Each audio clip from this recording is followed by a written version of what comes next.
A proclamation signed by President Trump introduces a $100,000 payment required for H-1B visa petitions for new applicants, i.e. those currently outside the U.S. or filing new H-1B petitions after the effective date. This fee applies to entry when someone enters the U.S. on H-1B or to petitions for people outside the U.S. to existing visa holders and renewals. The fee does not apply to those who hold valid H-1B visas issued before September 21, 2025, nor to many renewals or people re-entering the U.S. under existing status.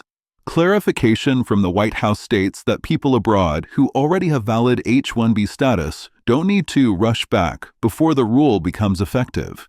3. Effective date and ANTH.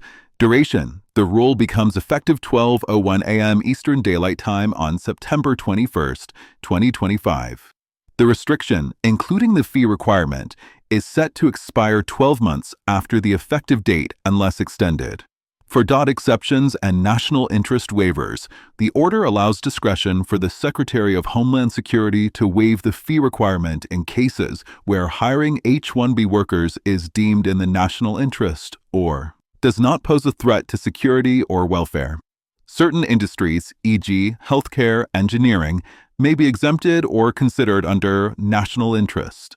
5. Prevailing wage levels and ANTH. Prioritization. The proclamation also directs the Department of Labor to revise prevailing wage levels, likely increasing them, to ensure H-1B workers are paid more in comparison to U.S. workers. Also, preference or prioritization is to be given to higher-skilled, higher-paid positions. The policy aims to discourage lower-level H-1B roles that may undercut U.S. wages. What is the impact and ANTH? Concerns, cost to employers and ANTH. Access.